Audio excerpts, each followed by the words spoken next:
Bonjour à toutes et à tous, et bienvenue chez les Chroniques du Commandeur. Une nouvelle extension sort bientôt, et c'est l'occasion de voir ensemble les cartes qui me semblent les plus intéressantes pour notre format favori. Je suis Ragun, et voici mon top consacré aux généraux de l'extension de la guerre fratricide pour le Commandeur.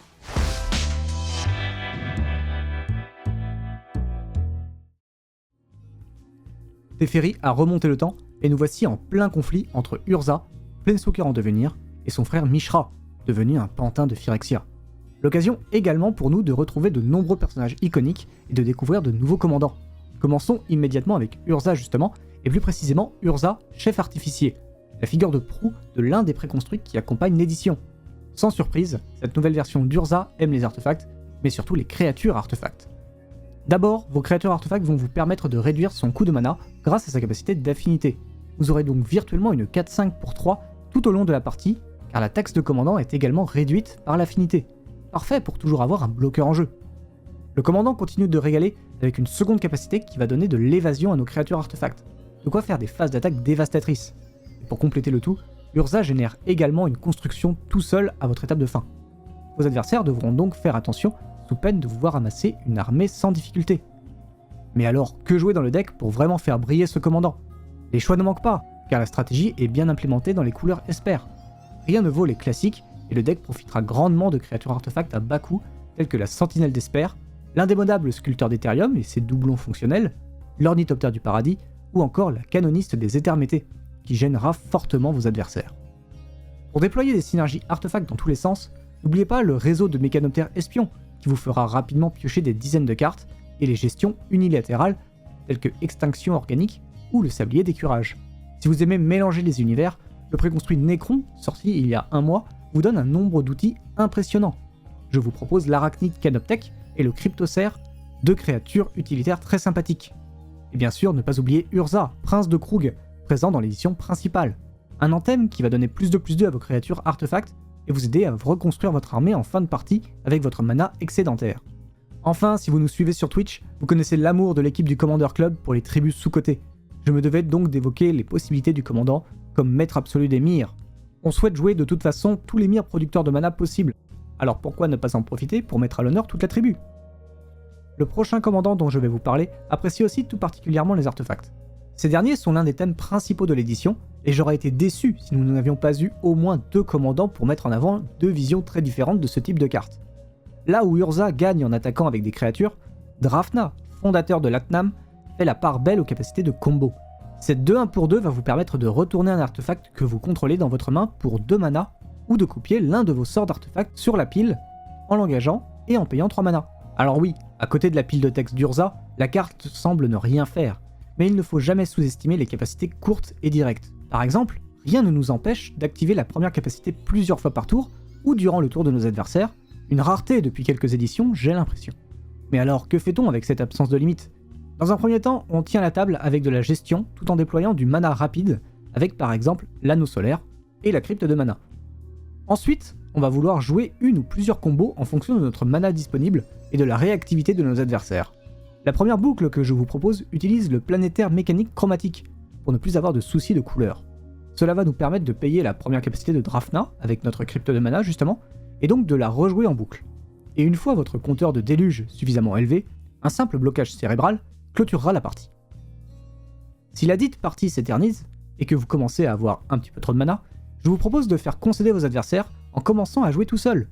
Le Nexus du Guin va vous permettre d'enchaîner les tours supplémentaires à l'infini, et pour ce faire, on va utiliser en tandem les 2 capacités de notre commandant pour copier notre Nexus, sacrifier la copie sur la règle des légendes, et renvoyer la vraie carte de notre main avant la fin du tour pour pouvoir prendre notre tour supplémentaire tranquillement.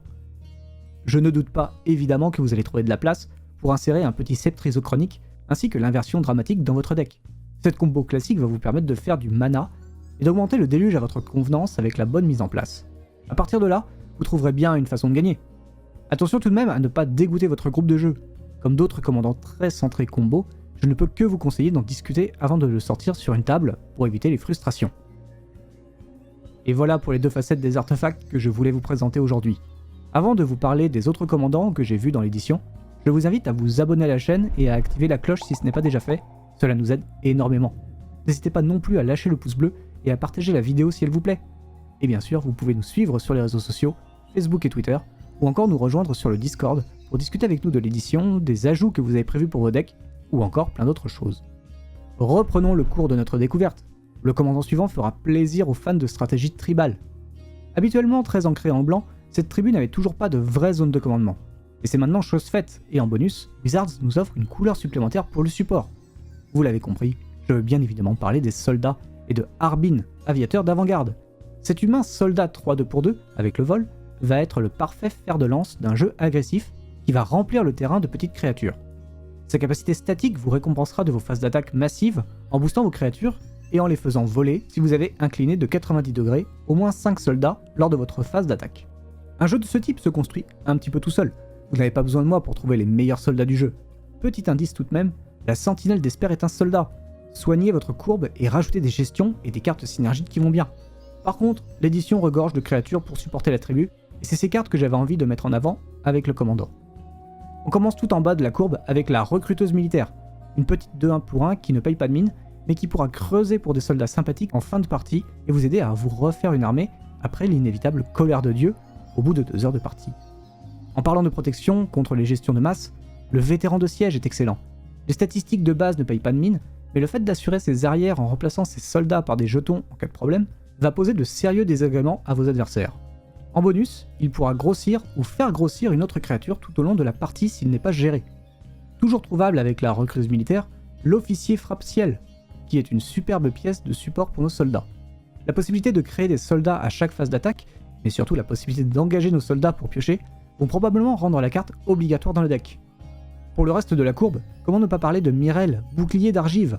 3-4 pour 4, une capacité de type grand abolisseur, et une capacité du genre de celle de Brimaz, roi d'Oresco.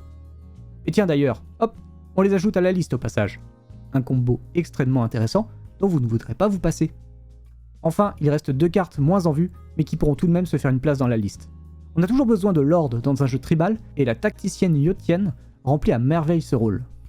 De même, le Retriever de sauvetage, en plus d'avoir une illustration hystérique, va nous permettre de booster notre armée en one-shot et de la protéger pendant la phase d'attaque.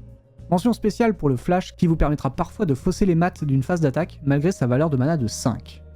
J'aurais bien aimé continuer à vous parler de stratégie tribale pendant toute la vidéo, mais il en faut pour tous les goûts. Changement d'ambiance et de faction, nous allons maintenant parler de Jix, Prédateur de Yogg-Sabuul. Ce petit Phyrexian est 3-3 pour 3 et combine 2 capacités qui le rendent très intrigant. La première est un twist noir de Edric, maître espion de Trest. On peut espérer que le coup en point de vie fasse légèrement réfléchir les adversaires. Sa seconde capacité est assez unique. Sur le papier, elle va vous permettre de recycler les cartes de votre main pour les remplacer gratuitement par celles de vos adversaires, mais dans les faits, elle coûte tout de même 7 mana à mettre en place et sera donc réservée à la fin de partie. Maintenant, qu'est-ce qu'on rentre pour faire tenir le deck? Au niveau des synergies évidentes, on va vouloir garder notre main bien remplie. Des cartes comme Urne de pensée ou Journal de Venser vont nous y aider. Ce dernier est particulièrement intéressant car il va nous permettre de compenser la perte de points de vie que génère notre commandant. Nous allons aussi chercher à attaquer avec des créatures évasives ou une masse suffisante pour nous assurer de toucher nos adversaires régulièrement. J'imagine assez bien Jadar, meneur de Ghoul de Néphalie, ou Aprefleur pour créer des jetons de manière récurrente sans trop d'efforts. Malédiction de perturbation et Malédiction des sépultures apparentes vont également continuer à alimenter ce moteur durant nos nombreuses phases d'attaque. On peut aussi rentrer des effets de type passage des malandrins pour rendre imbloquables certaines de nos créatures et garantir une touche sans difficulté. Enfin, si on cherche à maximiser l'utilisation de la seconde capacité de notre commandant, il nous faut produire des quantités impressionnantes de mana. Heureusement, le noir est la couleur pour ce genre de choses.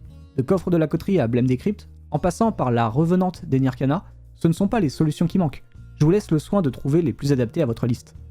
Une bonne dose de gestion et de protection par-dessus, et hop, on est parti pour piocher, piocher et encore piocher, jusqu'à l'écœurement de vos adversaires.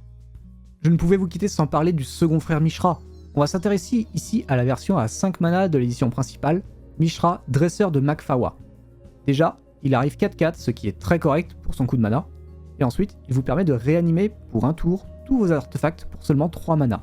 J'ai évidemment gardé sa première capacité pour la fin, car c'est pour moi ce qui rend ce commandant génial. En effet, il va protéger tout votre terrain, lui y compris, en donnant une parade à tous vos permanents que vos adversaires ne voudront jamais payer. Sacrifier un permanent pour pouvoir cibler quelque chose chez vous? Jamais de la vie. Vous pouvez être sûr que vos adversaires préféreront gérer d'autres menaces que les vôtres. Alors comment compléter tout ça pour vraiment dominer vos parties? Eh bien j'ai décidé de partir dans une direction qui vous forcera à demander à votre groupe la permission de jouer votre deck. J'ai nommé la Stax. On va pouvoir ici Jouer des horreurs telles que Lune de sang ou Orbe de l'hiver. Pourquoi ne pas rajouter aussi Trinisphère ou encore Strangulation pour ne citer que ces cartes. Protégés par notre commandant, ces effets empêcheront très rapidement nos adversaires de pouvoir jouer. Pour ne pas oublier la seconde capacité de Mishra, je vous propose de rentrer des créatures artefacts à très forte valeur ajoutée. Les premières qui me viennent en tête sont la machine Give Étreinte, qui nous laissera jusqu'à 4 jetons pour maintenir à distance les créatures de nos adversaires.